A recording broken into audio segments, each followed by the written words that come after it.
Alright, good morning my friends. This is not going to be usual Cena. This is me being real and being serious on this day. It's a very special day for all of us, Martin Luther King's birthday.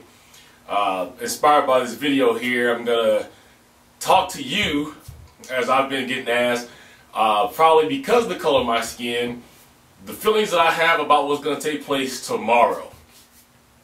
It's Martin Luther King Day observed, as I call it, because Martin Luther King was actually born on January the 15th of 1929, and we observing his day on the 19th, which hasn't always been that way. As great as a man as Martin Luther King Jr. was and still is, even though he is gone, we as African Americans had to actually fight to get his day on the calendar. And it took a lot of years. People still did not want to give him his own day, no matter who he was, because of the color of his skin. A few stats on that, real quick, is basically November the 2nd of 1983, Ronald Reagan created the bill on that day to create the Martin Luther King holiday. It was observed for the first time on January 20th of 86. George Herbert Walker Bush in 1992 then proclaimed the third Monday of every January to be Martin Luther King Day. And then again on January 17th of 2000, for the first time, MLK Day was observed in all 50 states. It still took until the year 2000 from a 1983 bill for all 50 states to actually be observed. Okay. Also, in 1992, he said that George Walker Bush said that every third Monday of the month would be MLK Day. So we still don't get his day on his day, but we get a day and we're happy about that. I'm not going to sit here and tell you guys as an African American man that I'm not happy that there's an African American in office. As a son of a woman who marched with Martin Luther King in Atlanta and who was alive, because I wasn't even born, and he gave his speech in '68, which is, people call it the I Have a Dream speech, to a grandson of a slave. Yes, only because it symbolizes that people of my color have come up and we've done something, and that means the world is changing. The problem that I'm seeing here right now is a lot of people feel that I voted, and this is what I get in my email, a lot of people feel that I voted for Barack Obama because of the color of his skin, and that ain't true. As much as I like to see somebody my skin tone in the White House, I did not and I cannot vote for him as a person just because of the color of his skin.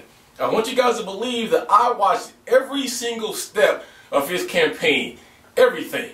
And I believed in his issues, I believed in what he was going to do. I believe for one time that we got somebody that's going to be honest and that's going to make change. The thing we need to understand, people, is the world has now changed. The biggest historical thing in the White House, at least, has happened November the 4th, when we put Barack Obama in office. And I say we, because African Americans couldn't put him there by ourselves.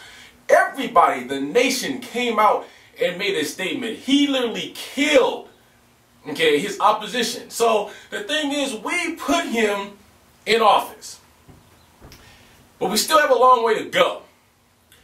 And I say that because if we didn't have a long way to go still as people, not black, not white, but people. Hatred is an ugly thing. Barack Obama would not be also known as the most guarded president in American history. His car has been extra bulletproofed. Okay? The inside of his car has special stuff that if somebody was to hit him with a chemical attack, he wouldn't die. The tires on his car is made to continue to roll even if they're shot out or poked out and they're flat. Long way to go. In short, this is what I hope that this presidency do on the eve of his inauguration and on the day that we observe Martin Luther King Day. I hope that this world changes for the better. My son and my daughters, I raise them all as people, not African Americans, not white. Because like I told you before, and I'll probably say it again, I am interracially married and all my kids are white and black. But we don't raise them as a white person or a black person or a mixed person. We raise them as a person. My daughter, being 6 years old, didn't even know her mom was white until somebody pointed it out. Because children is innocent. Children is what we make them. Children is what we tell them. This is why when I run into somebody who doesn't like me because of my skin tone and their kids is calling me rude names, I never blame the kid. Because it's not the child's fault, it's the adult's fault. Change is what Barack Obama is all about, and change is what I'm hoping is going to happen. I've signed up with 88,000 people plus to watch his inauguration on my computer, at the same time updating my Facebook with Facebook, and I was appalled by some of the comments that I saw. I saw F Obama, I saw, well, we're back to welfare children and welfare babies. Okay, I'm going to clear this up right now. I don't know who ever took welfare and said that welfare was a black thing. Man, have you looked at our world around us right now? Everybody probably needs welfare unless you're Donald Trump, because look at our economy. Jobs are hard to find. People's getting laid off. So people that had $100,000 jobs, laid off.